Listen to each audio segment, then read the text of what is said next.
Saudi और पाकिस्तान की ऐतिहासिक डील हो गई है। मेरे टोन से आपको पता चल रहा होगा कि यह डील कितनी बड़ी है। आइए एक एक बात जान लीजिए। मैंने बोला ऐतिहासिक डील हुई है। पाकिस्तान और सऊदी अरब 1 और 1 11 हो गए हैं, तारा सितारा हो गए हैं। कैसे? कतर के ऊपर जब इजराइल ने हमला किया तो एक बात अरब को समझ में आ गई कि इजराइल पर, अमेरिका पर भरोसा करना बेकार है, क्योंकि कहीं भी किधर भी घुसकर, क्योंकि नेतन्याहू कई बार ये कह चुका है कि हम कहीं भी घुसकर हमला कर सकते हैं। तो ऐसे में पीछे से खिचड़ी सऊदी अरब और पाकिस्तान के बीच पक रही थी। याद रखिएगा, एक एक बात मेरी ध्यान से सुनिएगा। ये ऐतिहासिक डील है जो आपको पता होना चाहिए, और ये सबसे बड़ी डील है पाकिस्तान और सऊदी अरब के बीच। कैसे? जैसे नेटो का अलायंस है, वैसे ये 1 और 1 हो गए हैं। भविष्य में और भी देश इसमें जुड़ सकते हैं। यह डील इतनी खतरनाक है कि आसान जबान में इस डील का मतलब यह है, अलायंस डील है, डिफेंस डील है, कि अगर कोई भी, ध्यान से सुनो, अगर कोई भी देश पाकिस्तान पर हमला करेगा तो सऊदी अरब उसे अपने ऊपर मानेगा और हथियार लेकर और अपनी पूरी ताकत लेकर पाकिस्तान के साथ जंग में उतरेगा, पाकिस्तान की तरफ से। और अगर सऊदी अरब पर हमला हुआ इसी तरह से, तो फिर पाकिस्तान अपनी पूरी ताकत और पूरी सेना लेकर सऊदी अरब की मदद के लिए आगे आएगा, और सऊदी अरब की सेना और पाकिस्तान की सेना बिल्कुल एक होकर दुश्मन से लड़ेगी। अब आप समझ सकते हैं ये डील कितनी बड़ी है। और आइए अब तस्वीर दिखाता हूं जो पाकिस्तान के प्रधानमंत्री हैं। ये तस्वीर देखिए, सफेद खूबसूरत जहाज में बैठकर सऊदी अरब जा रहे थे और सऊदी अरब के फाइटर जेट एस्कॉर्ट कर रहे थे।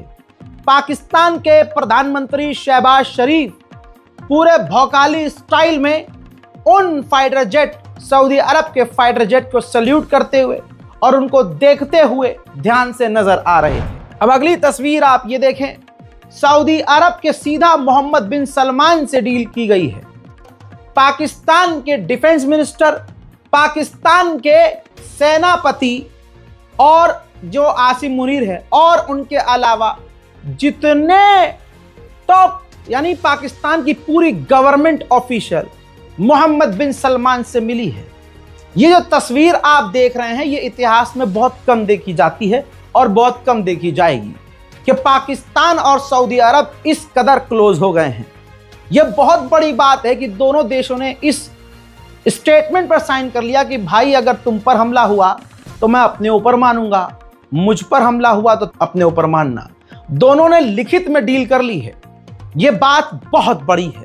अब आप समझ सकते हैं, तस्वीर देखकर आप समझ चुके होंगे कि यह डील कितनी बड़ी है। ऐसे में इस डील से कई देशों को, अब आप सुनेंगे, तकलीफ है। कई जो अमरीकी जैसे हैं, अमरीकी देश, वो सऊदी अरब से बिदकेंगे, और पाकिस्तान सीधा अब हमारे लिए और बड़ा खतरा भारत के लिए। कैसे? क्योंकि भारत के साथ हमेशा जंग के हालात बने रहते हैं। ऐसे में अब अगर पाकिस्तान हमसे लड़ता है और अगर हम हमला करते हैं तो सीधा सीधा सऊदी अरब इस जंग में इन्वॉल्व होगा। मुझे ये तो समझाने की जरूरत ही नहीं है। जो तस्वीरें सामने आ रही हैं, इससे अब भारत के लिए खतरा है। और सऊदी अरब जो डील किया है, ये उसकी पीछे की वजह यह है कि सऊदी अरब की हालत पतली है। सऊदी अरब ने देखा कि इजराइल अब कहीं भी हमला कर रहा है और सऊदी अरब असल में इतना मजबूत नहीं है, तो आइए इलाके में उस मुस्लिम देश से डील की जाए जो सबसे ताकतवर हो। आप जानते नहीं होंगे, इतिहास में अगर आप गूगल करेंगे तो गूगल जब आप करेंगे तो पता चलेगा कि इजराइल के फाइटर जेट को आज तक कोई मार नहीं सका है। इजराइल के फाइटर जेट को किसी ने निशाना तक नहीं बनाया है। इजराइल से इतनी हवा टाइट है सबकी। लेकिन इतिहास बताता है, रिपोर्ट आपकी स्क्रीन पर है, एक अलवी नाम के, सैफुल आजम नाम है, अलवी कहा जाता है, उनका पूरा नाम सैफुल आजम है, पायलट। इन्होंने, एक अकेला वो बंदा है ये जिसने पाकिस्तान के एक झटके में अपने ही दम पर 2 फाइटर जेट मार गिराए थे। 1967 में जो 6 डेज वॉर हुई थी, उस दौरान जॉर्डन का जहाज इस्तेमाल करके पाकिस्तानी सैफुल आजम ने इजराइल के फाइटर जेट को गिराया। फिर सीरिया के ऊपर इजरायली मिराज को 1974 में सीरियन एयरफोर्स मिग 21 का इस्तेमाल करके, जो योम किप्पुर वॉर कहलाता है, ऐतिहासिक है, सैफुल आजम ने इजराइल के फाइटर जेट को मार गिराया। वहीं याद होगा कि जब इजराइल ने फाइटर जेट उड़ा दिया था पाकिस्तान का परमाणु प्लांट उड़ाने के लिए, तो जब इजराइल के फाइटर जेट हवा में थे और पाकिस्तान के करीब पहुंचने वाले थे और सऊदी अरब ने यह जानकारी पाकिस्तान को दे दी थी कि भाई इजराइल के फाइटर जेट हवा में हैं और आप पर हमला होने वाला है, उस वक्त पाकिस्तान ने क्लियर कट ऐलान कर दिया था कि अगर हम पर हमला हुआ तो यह ऐलान जंग होगा और इजराइल को हम सीधा सीधा बजाएंगे और कोई बीच में नहीं आएगा। यही तमाम रिकॉर्ड देखने के बाद सऊदी अरब ने पाकिस्तान से डिफेंस की इतिहास की सबसे बड़ी डील कर ली है। पाकिस्तान के डिफेंस मिनिस्टर ने इसके बाद मांग की है कि हमें इस्लामिक नेटो बनाना चाहिए, जिसकी लगभग शुरुआत आज हम अपनी आंखों से देख रहे हैं। शायद ये इस्लामिक नेटो है जिसकी शुरुआत पाकिस्तान और सऊदी अरब ने एक दूसरे का हाथ थाम के कर दी है। उधर अमेरिका और कतर डिफेंस साइन करने वाले हैं, डिफेंस डील, बल्कि कतर बेवकूफ को तो पाकिस्तान और सऊदी अरब के साथ करना चाहिए। इतने बड़े झटके खाने के बाद भी कतर आज भी अमेरिका से डिफेंस की डील करने की तैयारी में। डिफेंस डील तो पहले से थी, तब भी इजराइल हमला कर चुका है ना। सऊदी अरब ने जो किया, आपको कैसा लग रहा है ये कदम पाकिस्तान और सऊदी अरब का, कमेंट जरूर कीजिएगा। वहीं जो एयर ट्रैफिक कंट्रोल है, उससे यह नजर आ रहा है कि कतर के अंदर जो अमेरिका का सबसे बड़ा बेस है, अमेरिका कतर के अपने बेस से मैक्सिमम हथियारों को निकाल कर इजराइल भेज रहा है। सऊदी ने इतना बड़ा काम कर दिया तो तुरंत अमेरिका में खलबली मच गई। अमेरिका के जो सेंटोम के कमांडर हैं वो सऊदी अरब पहुंचे, मोहम्मद बिन सलमान से मुलाकात की और सऊदी अरब के डिफेंस मिनिस्टर से मुलाकात की। जाहिर सी बात है, अब अमेरिका सऊदी अरब को समझा रहा होगा कि भाई ऐसे नहीं करो यार, ये मामला समझा करो यार हमें। लेकिन अब अरब देशों को अमेरिका और इजराइल में भरोसा नहीं होना चाहिए। नेतन्याहू ने उधर घुमाने वाली बात कही, क्योंकि सबको पता है कि नेतन्याहू की गलती है। नेतन्याहू ने स्टेटमेंट जारी किया और बयान दिया कि जब अमेरिका ने अफगानिस्तान पर हमला किया तो किसी ने अमेरिका का विरोध नहीं किया, क्योंकि सबको पता था कि अफगानिस्तान में अलकायदा है, सब खामोश रहे। और जब पाकिस्तान के अंदर अमेरिका ने हमला किया, सबको पता था कि वहां भी ओसामा बिन लादेन है, एक आतंकवादी है। तो वॉयलेशन तो अमेरिका ने भी किया, लेकिन आतंकवाद के खिलाफ किया, दुनिया खामोश रही। और जब हमने कतर पर हमला किया और आतंकवादी संगठन पर हमला किया तो सब आलोचना कर रहे हैं, और हमें यह पता ही नहीं था कि कतर हमारी तरफ है या न्यूट्रल है। यानी नेतन्याहू ये कहना चाह रहा है कि हमें लगा कि कतर हमारी तरफ होगा और हम कुछ भी करेंगे, आतंकवाद का नाम लेके किसी को भी कतर में मारेंगे और कतर खामोश रहेगा। यह है वो बयान, सुन लीजिए। United States bombed Afghanistan because that's where Al-Qaeda was, and then they bombed Pakistan because that's where Bin Laden was. Now nobody said, my God, a terrible thing happened. America violated the sovereignty of Afghanistan, or America violated the sovereignty of Pakistan. Don't harbor terrorists. Nobody will have to act on your territory. But it's our right, our internationally recognized right of states to act against terrorists who who attack them from other states. This is what we did. And the hypocrisy of those who condemn Israel is just so obvious. They shouldn't condemn Israel. They should commend Israel for going against the Hamas terrorists who not only endanger us, but endanger all of them. And most of them have already outlawed the Muslim Brotherhood. So I don't buy the hypocrisy and I don't buy the condemnations. उधर Israel ने Syria को proposal दिया है कि जो हमारा border मिलता है जिस इलाके में, उस इलाके में सीरिया की फौज तैनात नहीं होगी, उस इलाके का air space no fly zone होगा, वहां कोई भी फ्लाइट, वहां ड्रोन, फाइटर जेट नहीं जाएगा और हम माउंट हेरमोन पर हमेशा तैनात रहेंगे नजर रखने के लिए। और आप यानी सीरिया अपना एयर स्पेस इस्तेमाल करने देगा इजराइल को ईरान पर हमला करने के लिए। तो अब ये जो लास्ट वाला पॉइंट है, इसमें तो खुद जोलानी को इंटरेस्ट है और जोलानी बहुत जल्द आप देखेंगे ये डील कर भी लेगा। और ये डील करने के बाद भी भविष्य में याद रखिएगा, मैं रहूं ना रहूं, कि ये डील करने के बाद भी इजराइल सीरिया को कुत्ते की तरह पीटता रहेगा। ग्राउंड की सुन लीजिए, इन तमाम चीजों के बावजूद सीरिया के अंदर 2 अलग अलग गांव के अंदर इजराइल की सेना ने घुसकर रेड करी है। उधर जोलानी को यह प्रपोजल दे रहा है और पीछे से जोलानी की वही खबर यह है कि लंदन में इजराइल और सीरिया के ऑफिशियल यानी जोलानी के ऑफिशियल मिलने वाले हैं, जहां कई अहम डील हो सकती है। वहीं लेबनान पर भी इजराइल का हमला जारी है।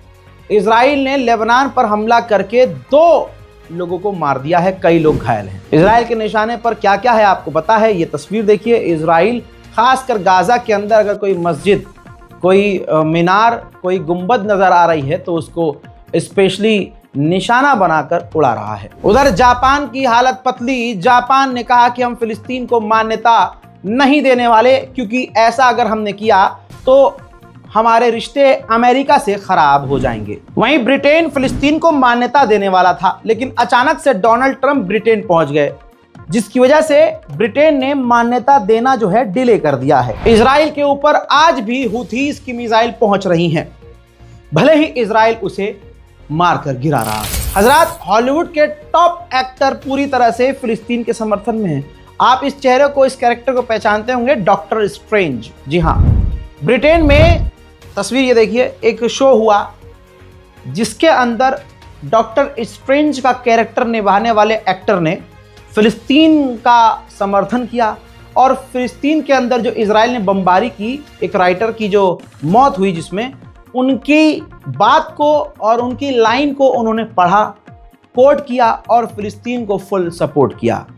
बताइए, भारत में ऐसा कोई बॉलीवुड का एक्टर तो नजर नहीं आया जो इस लेवल पर निडर होकर फिलिस्तीन या गाजा, अरे भाई, इंसानियत के लिए बोला हो।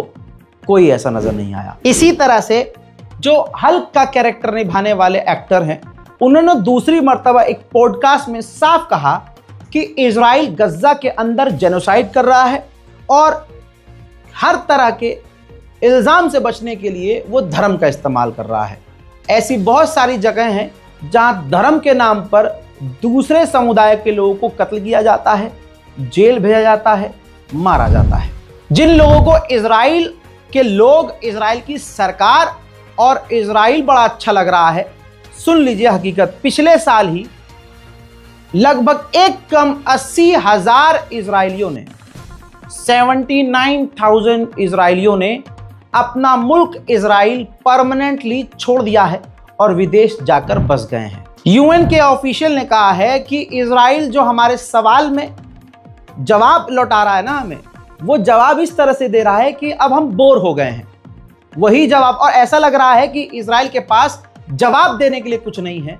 इजराइल ऐसे रिप्लाई कर रहा है जैसे वो चैट जीपीटी से लिखवा के हमें जवाब दे रहा हो। सुनिए। The Israeli Foreign Ministry today decried a distorted and false report and said that 3 individuals, so referring to the Commission of Inquiry, 3 individuals serving as Hamas proxies, notorious for their openly anti-Semitic positions. Could you please comment on that? These reports should be taken seriously, but honestly, the Israeli responses are becoming so boring. You know, they say the same thing every time. They're producing the responses by ChatGPT these days, and they spend so much money in the Foreign Ministry on propaganda. इधर Hamas के official का लंबे समय के बाद statement आया, कहा कि इजराइल गाजा के अंदर जेनोसाइड कर रहा है, कब्जा करना चाह रहा है। हम तो डील करना चाह रहे हैं, लेकिन इजराइल ऐसा नहीं करना चाहता। यूरोपीय यूनियन की जो चीफ है, उन्होंने बड़ा ऐलान किया। कॉपीराइट के चलते मैं आपको सुना तो नहीं सकता, लेकिन देख लीजिए। इसमें उन्होंने कहा कि हम इजराइल पर पाबंदी लगाएंगे और क्लियर किया कि हम इजराइल पर पाबंदी ये इजराइल को सजा देने के तौर पर नहीं लगा रहे हैं, हम इजराइल पर पाबंदी जो लगाने वाले हैं वो इसलिए ताकि गाजा की सिचुएशन ठीक हो जाए। हालांकि हमारा मानना दोस्तों ये है कि यूरोपीय यूनियन कुछ भी कर ले, पाबंदी नहीं लगा पाएगा, क्योंकि वोटिंग होगी और वोटिंग में इजराइल के ऊपर पाबंदी लगाने से इनकार किया जाएगा। इजराइल पहले ही बोल चुका है ये बात सुनने के बाद कि हम यूरोपीय यूनियन को इसका जवाब जरूर देंगे। अल जजीरा को इंटरव्यू देते हुए पाकिस्तान के विदेश मंत्री ने बड़ी खतरनाक बात कही। पाकिस्तान के विदेश मंत्री ने प्रपोज किया है कि अरब और मुस्लिम देश की सेना को गजा में तैनात होना चाहिए और अरब देशों को एक साथ आकर गाजा के अंदर हेल्प करना चाहिए। देखिए ये स्टेटमेंट पाकिस्तान पर कितना भारी पड़ेगा, क्योंकि अब इस वक्त पाकिस्तान इजराइल की आंखों में डायरेक्ट चुभने वाला है। वहीं पाकिस्तान के डिफेंस मिनिस्टर ने यह भी ओपनली कह दिया है कि जो अमेरिका के नेता हैं वो इजराइल से ओपनली रिश्वत ले रहे हैं। जाहिर सी बात है, सारा खेल पैसे का है और ये सबको पता है कि इजराइल जो करता है पैसे के दम पर करता है। हजारों कोशिश के बावजूद जो नए पॉप बने हैं, आखिरकार उनके मुंह से वो बात निकल गई है जो इजराइल नहीं चाहता था। उन्होंने भी पूरी तरह से आलोचना की है और कहा कि गाजा के अंदर जो कुछ हो रहा है ये जेनोसाइड है और गाजा के अंदर इस तरह का जुल्म बर्दाश्त नहीं किया जाना चाहिए।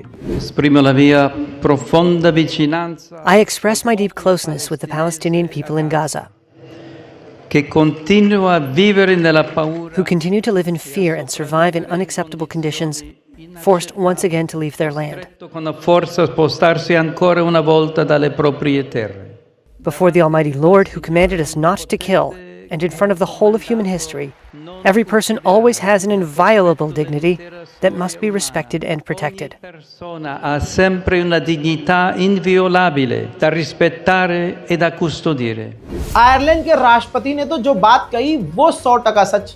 उन्होंने साफ कहा कि जो देश इजराइल को हथियार दे रहे हैं उनको यूएन से निकाल देना चाहिए। सुन लीजिए। And I believe myself that the kind of actions that are necessary now are the exclusion of those who are practicing genocide and those who are supporting genocide with armaments.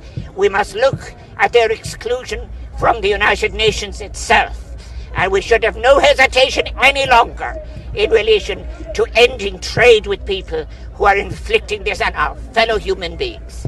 हजरात, फिलहाल के इस video में इतना ही। उम्मीद है कि ये अपडेट आपको काफ़ी खास और काफ़ी पसंद आया होगा। इस रिपोर्ट को शेयर कीजिए, अपनी राय कमेंट में ज़रूर लिखिए। इस वीडियो को शेयर करना बिल्कुल मत भूलिएगा। बार बार बोल रहा हूँ। जय हिंद।